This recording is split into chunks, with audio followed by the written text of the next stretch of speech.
Terror is a crime against humanity.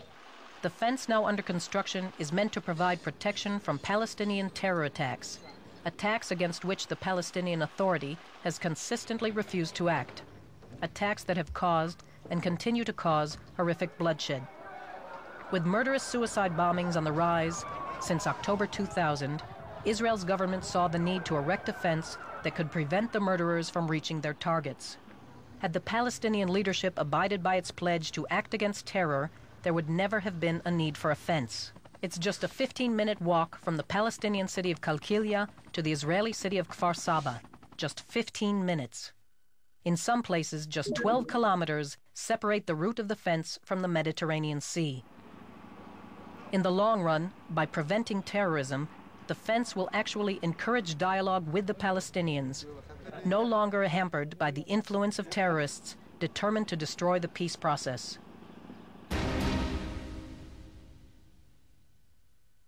The numbers speak for themselves. Not a single suicide bomber has gotten past the security fence built around the Gaza Strip. In those parts of the West Bank where the fence has been completed, terrorist activities have dropped by some 50%. Hundreds of people have been saved from injury and death. The Berlin Wall was built to stop people from fleeing to freedom. The security fence serves exactly the opposite purpose. It prevents terrorists from attacking innocent civilians. It's not a wall, it's a fence. In fact, just 20 kilometers of the total 730 planned, less than 3%, take the form of a wall. And that's only where the danger of shooting attacks requires a solid structure. Israel shares the same moral commitment of all democratic countries to enable its people to live in the truest sense of the word. Suicide attacks carried out in Israel have victimized both Jews and Arabs, men and women, senior citizens and small children from various ethnic and religious groups, tourists and permanent residents, foreign workers, and new immigrants. The security fence is meant to protect all of them. Yes, indeed.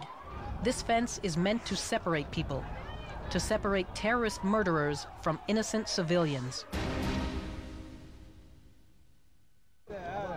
There's a delicate equation here which forces us to weigh the right to freedom of movement against the right to life. Israel is doing everything possible to minimize the damage caused by the fence. It strives to ease the situation of civilians who feel that the fence impinges upon them. Yes, it's a security fence, but it's being built with maximum consideration for the needs of the Palestinian population. The fence will include 41 gates for farmers, 11 crossing points, and 5 terminals for the transfer of goods.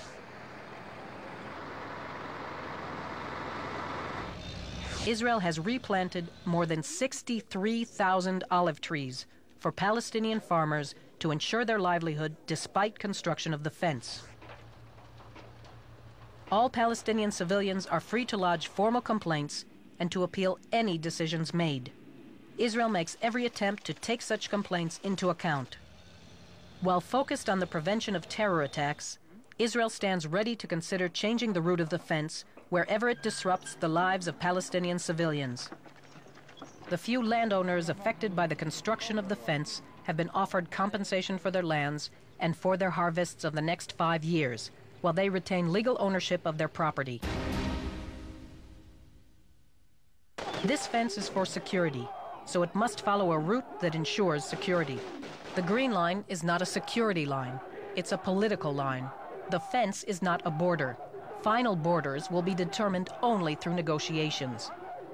The fence is meant to serve one and only one purpose: to prevent terrorists from carrying out murderous attacks in buses, schools, and restaurants. It's not a border and not a substitute for a border. It's a temporary step that Israel feels compelled to take until the Palestinian Authority finally puts an end to the terror being carried out with its approval and financial and moral support, and enters into a comprehensive peace agreement. It simply isn't the case. The security fence is temporary, meant to provide self-defense. It can be dismantled and moved within days. It's a phenomenon that can be reversed, unlike the deaths of all those killed by the terrorists. Israel has already moved fences as a result of political agreements.